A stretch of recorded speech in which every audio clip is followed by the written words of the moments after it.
السلام علیکم ورحمۃ اللہ تعالی وبرکاتہ۔ نحمده ونصلي ونسلم على رسوله الكريم اما بعد فاعوذ بالله من الشیطان الرجیم بسم اللہ الرحمن الرحیم ان اللہ وملائکته یصلون علی النبی یا ایہا الذین آمنوا صلوا علیہ وسلموا تسلیما اللہم صل علی سیدنا ومولانا محمد معدن الجود والکرم وآلہ الکرام وابنہ الکریم وبارک وسلم صلاۃ وسلاما علیک یا رسول اللہ صلی اللہ تعالی علیہ وسلم۔ روزے کا بیان جاری و ساری ہے۔ اس سے پہلے والے درس کے اندر ان چیزوں کا بیان ہوا جن چیزوں سے روزہ ٹوٹ جاتا ہے، مفسدات روزہ، روزے کو توڑنے والی چیزیں۔ اب یہاں سے وہ چیزیں بیان کی جاتی ہیں جن سے روزہ نہیں ٹوٹتا، تو اس کا جواب ہے نمبر 1،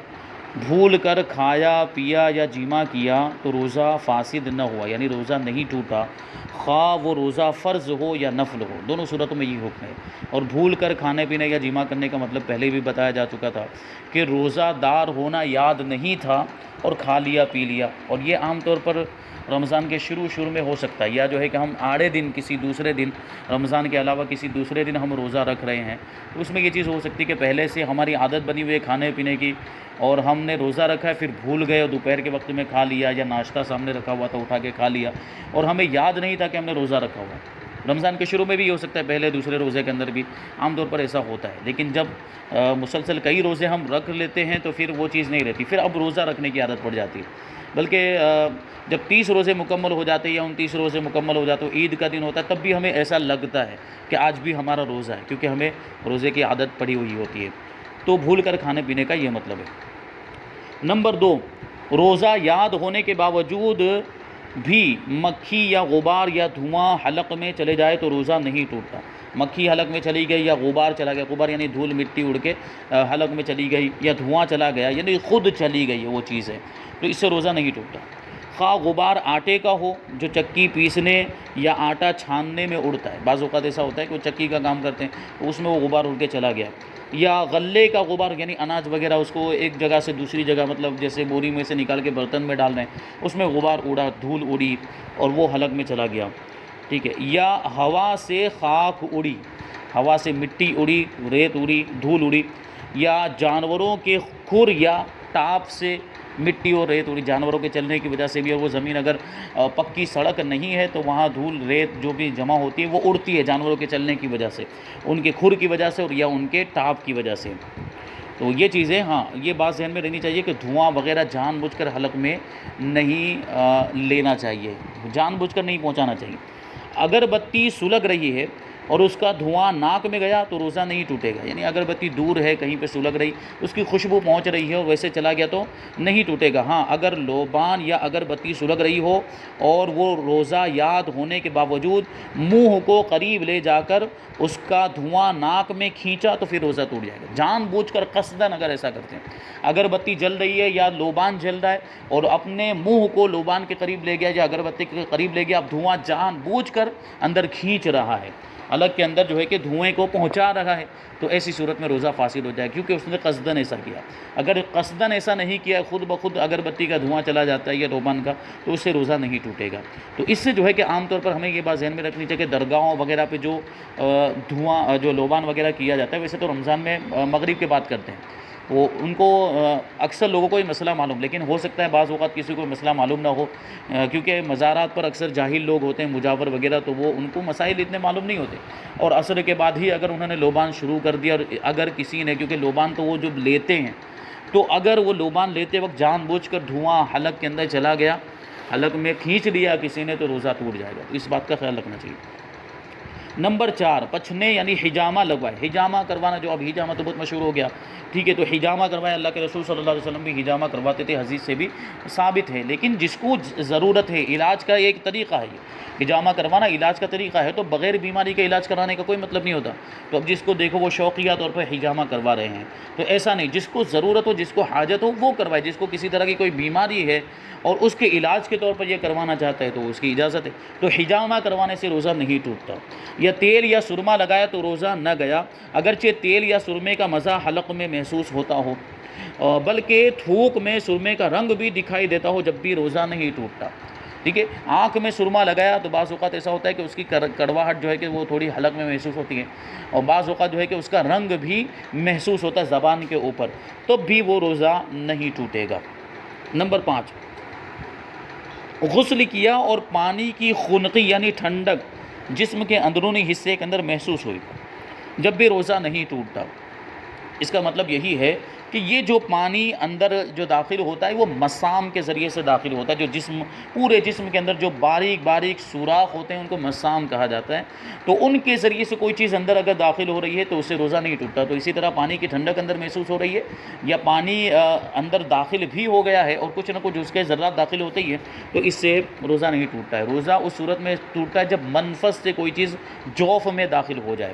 اسی وجہ سے فرمایا گیا کہ آنکھ میں دوا ڈالنے سے روزہ نہیں ٹوٹتا، اور کان میں دوا ڈالنے سے روزہ ٹوٹ جاتا ہے، اور اس کی پوری تفصیل سوالات کے سیشن میں بیان کی گئی تھی کہ منفذ یعنی جو قدرتی سوراخ جسم کے اندر ہیں، جیسے ناک ہے، منہ ہے، کان ہے، آگے پیچھے کا مقام، یہ قدرتی سوراخ ہیں، اور ان کے ذریعے سے کوئی چیز اندر داخل ہو جاتی ہے، وہاں تک داخل ہو جاتی ہے جس کو جوف کہا جاتا ہے۔ پیٹ بھی جوف ہے، دماغ بھی جوف ہے، اور کان کا اندرونی حصہ جو اوپر سے نظر نہیں آتا، اندر والا جو حصہ ہے وہ بھی جوف ہے۔ تو وہاں پر کوئی چیز پہنچ جائے منفذ کے ذریعے سے تو اس سے روزہ ٹوٹ جاتا ہے۔ تو اسی وجہ سے کان میں دوا ڈالتے ہیں تو کان کا جو اندرونی حصہ ہے وہ جوف ہے، اور یہ جو کان کا سوراخ ہے یہ قدرتی سوراخ ہے، یہ منفذ کہا جائے گا اسے۔ تو اس سے جو چیز داخل ہوگی اور جوف تک پہنچ گئی، یعنی کان کے اندرونی حصے تک پہنچ گئی، تو اس سے روزہ ٹوٹ جائے گا۔ اور آنکھ میں دوا ڈالی جاتی ہے تو بعض اوقات اس کا مزہ بھی جو ہے حلق میں محسوس ہوتا ہے، اور دوا کا ذائقہ محسوس ہوتا ہے، اس کا ٹیسٹ محسوس ہوتا ہے، لیکن اس کے باوجود روزہ نہیں ٹوٹے گا، کیونکہ کان میں کوئی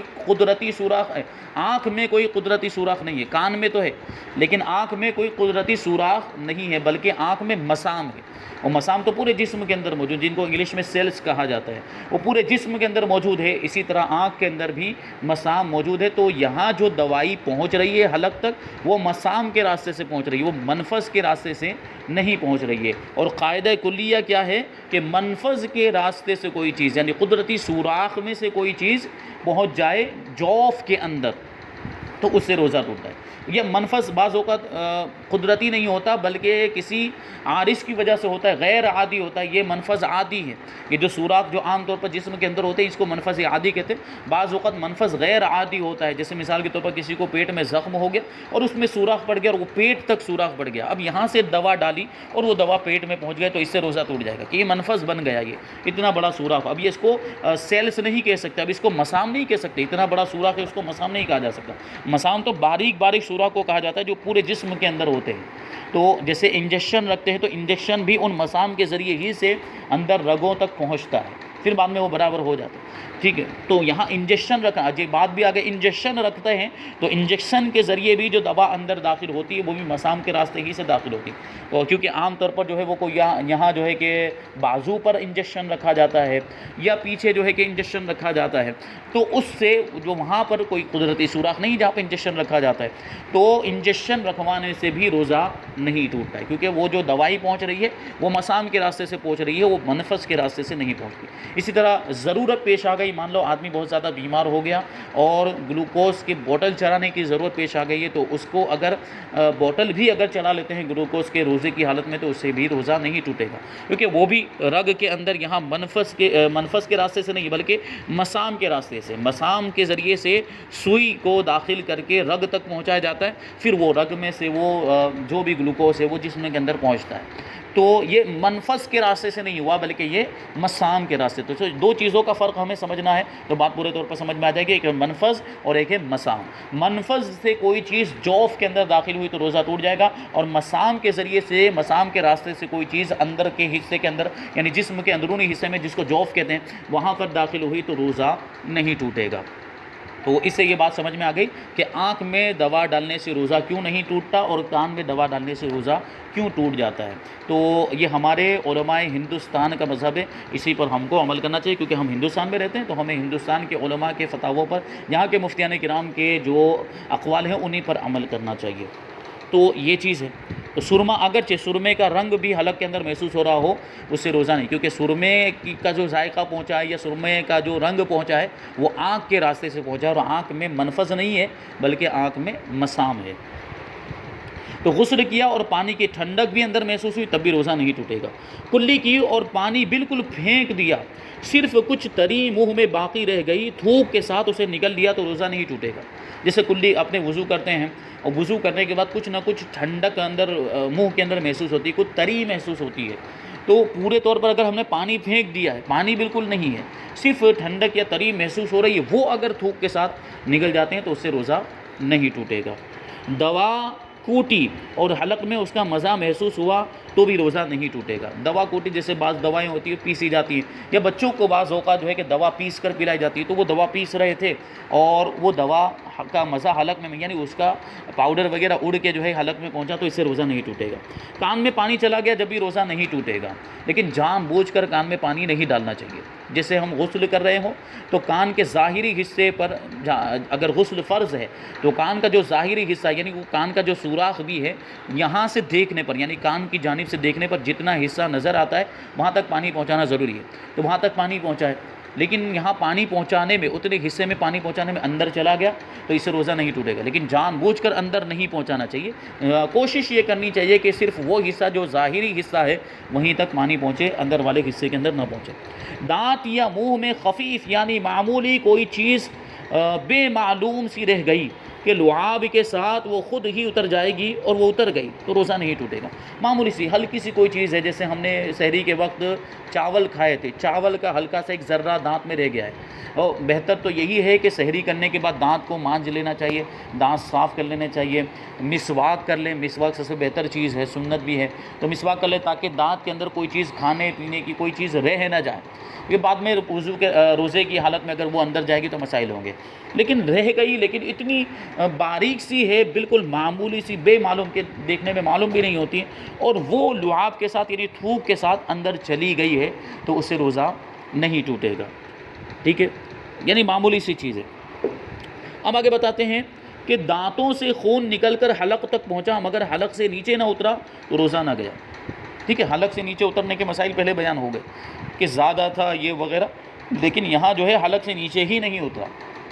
اور اصل مسئلہ تو یہی ہے کہ کوئی بھی چیز حلق سے نیچے اترے تب جو ہے کہ روزے کے ٹوٹنے یا نہ ٹوٹنے کا معاملہ ہوگا، اور یہاں خون نکل کر حلق تک پہنچا مگر حلق سے نیچے نہیں اترا تو روزہ نہیں ٹوٹے گا۔ نمبر 11، مکھی حلق میں چلی گئی تو روزہ نہیں ٹوٹے گا، اور قصدن یعنی جان بوجھ کر نکلی تو ٹوٹ جائے گا۔ مکھی ایسے ہی چلی گئی جیسے منہ کھلا ہوا تھا یا سوئے ہوئے تھے منہ کھلا رہ گیا اس میں مکھی چلی گئی تو اس سے روزہ نہیں ٹوٹے گا، لیکن جان بوجھ کر مکھی کو لے کر نکل گیا تو اس سے روزہ ٹوٹ جائے گا۔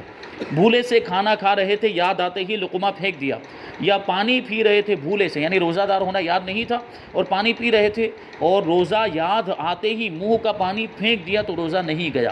روزہ ہو گیا، کیونکہ جو اب یاد آیا ہے تو اب جو کچھ بھی تھا وہ ہم نے پھینک دیا، ٹھیک ہے۔ اگر منہ میں لقمہ یا پانی یاد آنے کے باوجود نگل گئے تو اب روزہ ٹوٹ جائے گا، کیونکہ اب یاد آ چکا ہے ہمیں، اب روزہ ہمارا روزہ دار ہونا ہم کو یاد آ گیا، اس کے بعد بھی اب ہم نگل رہے ہیں پانی کو یا کھانے کو، تو ایسی صورت میں اب یاد آنے کے بعد ہم نے یہ کیا ہے تو روزہ ٹوٹ جائے گا، ٹھیک ہے۔ اور یاد آنے سے پہلے جو کچھ بھی کھایا پیا اس سے روزہ نہیں ٹوٹے گا، اور جیسے ہی یاد آیا اور جو کچھ منہ میں موجود تھا، جیسے لقمہ چبا رہے تھے اور یاد آ گیا کہ میرا تو روزہ ہے، تو فوراً جو کچھ بھی منہ میں ہو اسے نگل دے، اسے باہر نکال دے، اس میں سے ایک ذرہ بھی اندر جانے نہ دے۔ اور پانی پی رہے تھے اور یاد آ گیا کہ میرا تو روزہ ہے، تو فوراً اس کو جو بھی پانی منہ کے اندر جو حلق میں چلا گیا اس کی بات نہیں، جو منہ کے اندر رہ گیا ہو اس کو فوراً باہر پھینک دے تو روزہ ہو جائے گا، اور اگر اس کے بعد یعنی یاد آنے کے بعد بھی نگل دیا تو پھر ٹوٹ جائے گا۔ صبح صادق سے پہلے کھا پی رہے تھے اور صبح صادق ہوتے ہی یعنی سحری کا وقت ختم ہوتے ہی منہ میں کا سب کچھ اگل دیا تو روزہ نہ گیا، اور اگر نگل لیا تو روزہ جاتا رہا، کیونکہ صبح صادق کا جو وقت ہوتا ہے وہیں سے روزہ اسٹارٹ ہوتا ہے اور سحری کا وقت جو ہے وہ ختم ہو جاتا ہے، تو صبح صادق سے پہلے کھا کر فارغ ہو جانا چاہیے۔ لیکن مان لیجئے کوئی لیٹ اٹھا اور وہ کھانا کھا رہا تھا اور 2-3 منٹ باقی رہ گئے، وہ کھانا کھاتے کھاتے ہی بالکل صبح صادق کا وقت آ گیا، تو فوراً جیسے ہی صبح صادق کا وقت ہو اب جو کچھ بھی لقمہ بچا ہوا ہے منہ کے اندر اس کو فوراً باہر نکال، اب اگر نکلے گا تو روزہ ٹوٹ جائے گا۔ اسی طرح بعض اوقات ایسا ہوتا ہے کہ لوگ ٹائم دیکھتے نہیں یا غفلت میں کھانا پینا شروع کر دے کہ ابھی تو وقت ہوگا، ابھی تو سحری کا وقت باقی ہوگا اور کھا رہے ہیں اور کھاتے کھاتے صبح شادی کا وقت ہو گیا، تو ان کا وہ روزہ ماننے میں نہیں آئے گا، ان کا وہ روزہ شمار میں نہیں ہوگا، کیونکہ صبح شادی کے بعد بھی انہوں نے کھانا کھایا،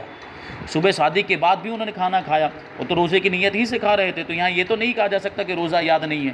روزے کی نیت ہی سے کھا رہے تھے، سحری کی نیت سے ہی سے کھا رہے تھے، تو ایسی صورت میں وہ روزہ شمار میں نہیں، روزہ ٹوٹ گیا، صبح شادی کے بعد کھا لیا تو روزہ ٹوٹ گیا۔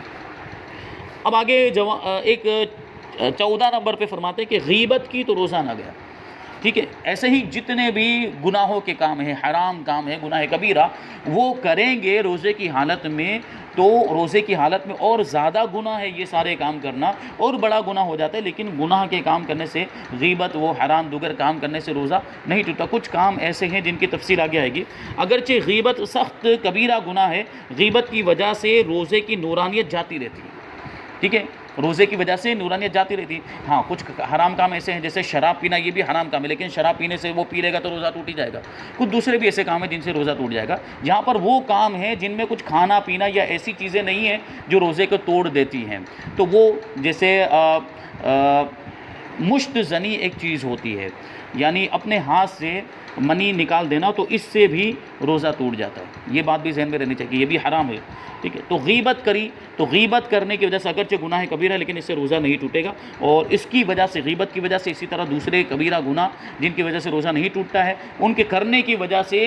روزے کی نورانیت ختم ہو جاتی ہے، اس کی جو برکت ہے وہ، اور جس کا پورا ثواب ہے وہ ہمیں مل نہیں پاتا ہے۔ تو روزہ اللہ تبارک و تعالیٰ نے اسی لیے تو فرض کیا کہ انسان کا نفس جو ہے وہ کنٹرول میں آ جائے، قابو میں آ جائے، وہ گناہوں سے بچے، خاص طور پر جو نفسانی شہوات جو ہوتی ہیں، نفسانی خواہشات، روزہ رکھنے کی وجہ سے وہ خواہشات کم ہو جاتی ہے، یا جو ہے کہ ان پر کنٹرول کرنے کا آدمی کے اندر جو ہے کہ ایک قوت پیدا ہو جاتی ہے۔ تو اس طریقے سے روزہ جو ہے اس کا ایک مقصد گناہوں سے بچنا بھی ہے، لیکن روزہ رکھنے کے باوجود گناہوں سے نہیں بچتا ہے تو یہ اور زیادہ سخت بات ہو گئی۔ نمبر 15، جنابت، یعنی غسل فرض ہونے کی حالت میں صبح کی، بلکہ اگرچہ سارے دن جنب یعنی بے غسل رہا تو روزہ نہ گیا۔ جیسے بعض اوقات ایسا ہوتا ہے کہ رات میں سوئے تھے، احتلام ہو گیا اور اسی حالت میں صبح کر دی، اور روزے کا وقت بھی شروع ہو گیا، صبح شادی کے بعد کا بھی وقت شروع ہو گیا، بلکہ 10 بجے تک، بلکہ کہہ رہے ہیں کہ پورا دن بھی وہ ناپاکی کی حالت میں رہا تب بھی وہ روزہ مانا جائے گا۔ لیکن یہ ایسا کرنا جائز نہیں، کیونکہ ظاہر سی بات ہے احتلام کی حالت میں صبح کی تو نماز بھی چھوٹے گی، اب فجر کی نماز چھوٹ گئی، اور اگر پورا دن رہا تو ظہر کی بھی چھوٹی، عصر کی بھی چھوٹی، تو نمازوں کا چھوڑنا تو جائز ہی نہیں ہے، تو وہ حرام کا مرتکب، تو نماز چھوڑنے کا گناہ ہوا لیکن روزہ ہو گیا اس کا، مگر اتنی دیر تک قصداً یعنی جان بوجھ کر غسل نہ کرنا کہ نماز قضا ہو جائے، گناہ ہے کبیرہ اور حرام کے۔ حدیث شریف میں فرمایا کہ جس گھر میں جنب ہو یعنی ناپاک ہو اس میں رحمت کے فرشتے نہیں آتے۔ تو اگر ہم ایسے عام حالت میں رمضان کے علاوہ بھی اگر ہم ناپاک ہو گئے، احتلام ہو گیا، یا جو ہے کہ بیوی کے ساتھ ہم بستری کی، تو جتنا جلدی ہو سکے اتنا جلدی غسل کر لینا چاہیے، کہ زیادہ دیر تک ناپاک رہنا اچھی بات نہیں ہے، اور مسلمان تو ظاہر سی بات اس کو عبادت کرنی رہتی ہے، اس کو نمازیں پڑھنی رہتی ہے، تو اس کو پاک صاف ہی رہنا چاہیے، اور اکثر وضو سے بھی اکثر وہ باوضو بھی رہے تو اور بہتر ہے، تاکہ جیسے ہی نماز کا وقت آئے فوراً نماز کے لیے پہنچ جاؤ، نماز پڑھ لے، ٹھیک ہے۔ اور اگر نہیں بھی چلیے، وضو کا اتنا مسئلہ نہیں ہے، لیکن غسل تو جو ہے کہ اس پر اگر فرض ہو گیا تو غسل تو کر ہی لینا چاہیے۔ ہم جب بعض اوقات دیکھتے ہیں کہ جب کسی کو دعوت دی جاتی ہے کہ چلو نماز پڑھنے کے لیے، تو وہ کہتے ہیں کہ بھائی میرے کپڑے ناپاک ہے یا میں ناپاک ہوں، تو یہ کیا مطلب؟ وہ ہم مسلمان ہیں اور ہم ناپاک رہتے ہیں، اسی طرح ناپاک گھومتے رہتے ہیں، یہ صحیح بات تھوڑی ہوئی۔ مسلمان کو تو اللہ تبارک و تعالیٰ نے پاک رہنے کا حکم دیا، وَإِن كُنتُمْ جُنُبًا فَطَّهِّرُوا، اللہ تبارک و تعالیٰ نے ارشاد فرمایا کہ اگر تم جنوبی ہو تو طہارت حاصل کرو، پاکی حاصل کرو، تو اللہ کے حکم پر عمل کرتے ہوئے جیسے ہی ناپاکی ہو جتنا جلدی، اب اگر کچھ مجبوری ہے تو الگ بات ہے، پانی کا انتظام نہیں یا دیگر کوئی مسائل ہے تو کوئی مجبوری ہوئی، لیکن مجبوری نہیں، سارے انتظامات موجود ہے، اس کے باوجود غسل نہیں کر رہے، تو بہتر یہی ہے کہ فوراً جتنی جلدی ہو سکے اتنی جلدی غسل کر لینا چاہیے۔ کہ فرمایا گیا کہ جس گھر میں کتا تصویر یا جنوبی ہوتا ہے اس میں رحمت کے فرشتے نہیں آتے۔ تھوک یا بلغم منہ میں آیا پھر اسے نگل لیا تو اس سے بھی روزہ نہیں ٹوٹے گا۔ منہ کے اندر ہی تھا تھوک، جیسے کہ پہلے بھی آ چکا، منہ کے اندر ہی تھا اور منہ کے اندر ہی بلغم تھا، اس کو نگل لیا تو نہیں ٹوٹے گا، باہر نکالنے کے بعد، ہاتھ میں لینے کے بعد پھر نگل رہا ہے تو ٹوٹ جائے گا۔ کسی روزے دار کو بھول کر کھاتا پیتا دیکھیں تو کیا حکم ہے؟ ہم نے دیکھا کہ ایک آدمی جس نے روزہ رکھا ہوا لیکن وہ کھا رہا ہے، اس کو یاد نہیں ہے کہ اس کا روزہ ہے اور وہ کھا رہا ہے، ہم کو معلوم ہے کہ بھول کر کھا پی، جان بوجھ کر کھا رہا ہے تو اس کا روزہ ٹوٹ ہی گیا ہے، مسئلہ ہی نہیں ہے اس کا۔ یہاں بات اس چیز کی چل رہی ہے کہ سامنے والے کو روزہ یاد نہیں تھا اور وہ کھا رہا ہے، تو ہمیں اس کو بتانا چاہیے بات، تو نے تو روزہ رکھا ہے تو کھانا کھا رہا ہے، یا بتانا نہیں چاہیے، اس کا کیا حکم ہے؟ اس کو ایسے ہی کھانے دیا جائے یا پینے دیا جائے، کیا حکم ہے؟ تو جواب ہے کسی روزے دار کو ان افعال میں دیکھیں، یعنی کھاتا پیتا دیکھیں تو یاد دلانا واجب ہے، کہ ہمیں معلوم ہے سامنے والے نے روزہ ہے وہ بھول کر کھا رہا ہے، روزہ رکھا ہوا ہے پھر بھی کھا رہا ہے، تو ہمیں یاد دلانا چاہیے، ذمہ داری بنتی ہے ہماری، تو اس کو بتائے بھائی تیرا روزہ رکھا ہے، تو نے روزہ رکھا ہے تو کھا رہا ہے، تو اس کو یاد آئے گا فوراً کہ ہاں میں نے تو روزہ رکھا، تو پھر وہ فوراً وہ رک جائے کھانے سے، اور منہ میں اگر کچھ ہو تو اس کو باہر پھینک دے۔ ہاں اگر روزہ دار بہت ہی کمزور ہو کہ یاد دلانے پر وہ کھانا چھوڑ دے گا، جس کی وجہ سے کمزوری اتنی بڑھ جائے گی کہ اس کے لیے روزہ رکھنا ہی دشوار ہو جائے گا، اور اگر کھا لے گا تو روزہ بھی اچھی طرح پورا کر لے گا اور دیگر عبادتیں بھی بخوبی ادا کر سکے گا، اور چونکہ بھول کر کھا پی رہا ہے اس لیے اس کا روزہ تو ہو ہی جائے گا، لہٰذا اس صورت میں یاد نہ دلانا ہی بہتر ہے۔ مان لو کوئی بہت کمزور ہے اور وہ روزہ رکھنے کی طاقت نہیں رکھتا لیکن پھر بھی روزہ رکھا بھول کر کھا رہا ہے، اور اگر وہ نہیں کھائے گا تو کمزوری اس کی بہت زیادہ ہو جائے گی اور اضافہ ہو جائے گا کمزوری کے اندر، وہ روزہ پورا ہی نہیں کر پائے گا، یا جو ہے کہ دوسری عبادتیں نہیں کر سکے گا، روزے کی وجہ سے اتنا کمزور ہو جائے گا نماز نہیں پڑھ سکے گا یا دیگر مسائل ہو جائیں گے، تو پھر اس کو کھانے دیا جائے، بلکہ بہتر یہی کہ اس کو یاد بھی نہ دلائے، وہ کھا لے تاکہ طاقت آ جائے، اور ایسے میں فرمایا بھی گیا ہے کہ جو بھول کر کھا پی لیتا ہے اسے اللہ کھلاتا ہے اور اللہ پلاتا ہے، کہ روزے کی حالت میں یاد نہیں ہے تو یہ حکم بھی دیکھیں آسانی کے لیے۔ بعض مشائخ کرام رضی اللہ تعالیٰ عنہم فرماتے ہیں کہ جو ان کو دیکھے تو جو جوان کو دیکھے، اگر کوئی شخص جوان کو دیکھے بھول کر کھا پی رہا ہے تو یاد دلائے، اور بوڑھے کو دیکھے تو یاد نہ دلانے میں کوئی حرج نہیں، کیونکہ جوان عام طور پر کیا ہوتا ہے طاقتور ہوتا ہے، اس میں کمزوری نہیں ہوتی،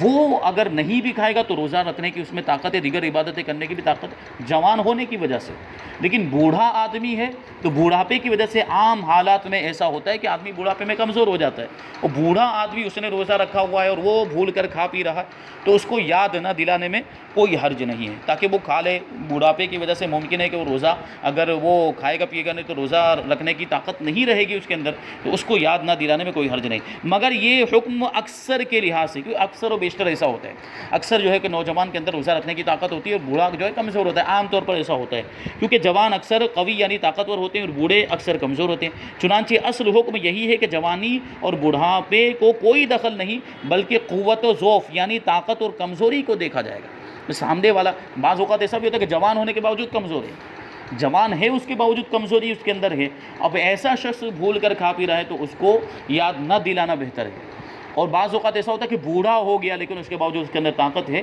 اس کی صحت اچھی ہوتی ہے، بعض اوقات ایسا ہوتا ہے تو اس میں طاقت ہے روزہ رکھنے کی، تو اگر اس کو یاد دلا دیا جائے اور وہ کھانا روک بھی دے گا، جو کھا رہا تھا وہ روک بھی دے گا، تب بھی روزہ پورا کرنے کی اس میں طاقت ہے، وہ دیگر عبادتیں کرنے کی بھی طاقت ہے، تو اس کو یاد دلایا جائے گا، تو یہاں طاقت کا اور کمزوری کا لحاظ ہے،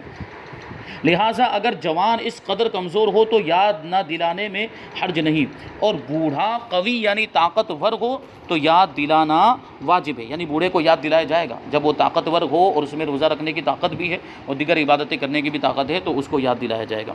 تو یہ ضروری مسائل بیان کیے گئے۔ اب یہاں سے وہ صورتیں جن میں صرف قضا لازم ہوتی ہے اس کو بیان کریں گے، اور کفارہ کہاں کہاں لازم ہوتا ہے روزہ توڑنے کی صورت میں، وہ بھی انشاءاللہ تبارک و تعالیٰ اس کے بھی احکام آگے بیان کیے جائیں گے۔ اللہ تبارک و تعالیٰ ہم سب کو عمل کی توفیق عطا فرمائے۔ وما علینا الا البلاغ۔ السلام علیکم۔